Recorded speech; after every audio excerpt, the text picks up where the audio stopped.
takes courage.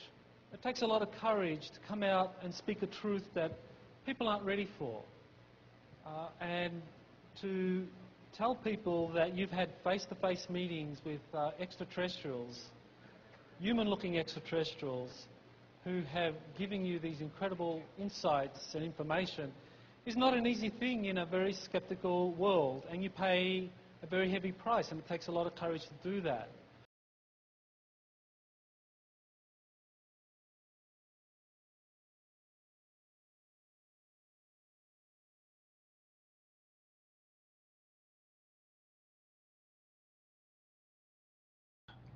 You know, these were all part and parcel to the continuances of the contact that I was having during that period of my life as well. However, they made it possible for me to have that kind of memory and to be able to show that sort of acumen towards these extraordinary scholarly achievements.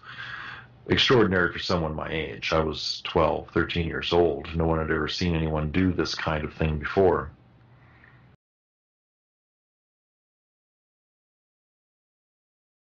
Just get it, and whenever I have to do something, I get it downloaded for me by the group that basically is a Syrian group that follows my mission and takes care of me. So they give me any kind of information.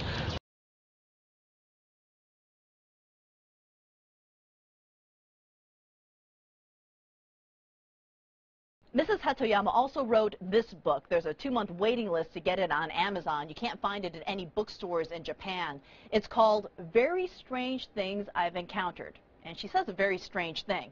She says that while she slept, her soul rode on a triangular-shaped UFO and she went to Venus.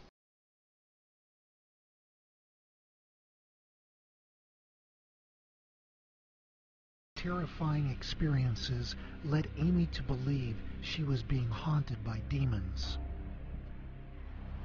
Why did you think they were demons? Because I was frightened. And I think at that time there were a lot of movies out about demons and ghosts, and you know, The Exorcist was out and stuff like that. So to me, that's all I could relate it to. I knew there was something there that was frightening me, and I remember on The Exorcist the bed levitating and stuff like that. So really that's all I could figure.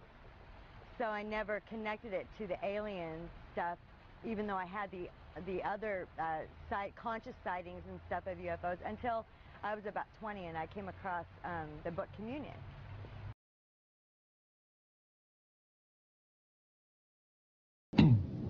In this process, I was lowered down the basket of one of these holes, and about from me to this elderly woman here in the front was sitting a 7-foot-tall alien gray.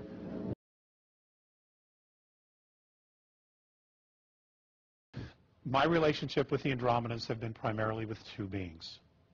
A very old gentleman, a sage. His skin has gone pale because of his age. His name was Phaseus. Phaseus was about 4 foot 11, 4 foot 9 tall. Very old. In our years, he was 4,300 years old. Mornay, on the other hand, is 2,300 years old. He was very young, very strong. He's 7 foot tall, 400 pounds, and he's just perfect. At one point, Phaseus reached under the table, pulled out something which looked like a little yarmulke. It was metallic, that had a hole in the center. He placed it on my head, and instantly a monitor directly in front of me pulled out of the wall and started showing me scenes, like movie clips, except they were scenes from lifetimes. And as I'm watching this, I am having a profound emotional effect watching this. And I know that that's me. I knew that the past lives that they were showing me were me. And it was me in completely different bodies, extraterrestrial bodies, different life forms, male, female, androgynous. And it was me. And I knew it was me.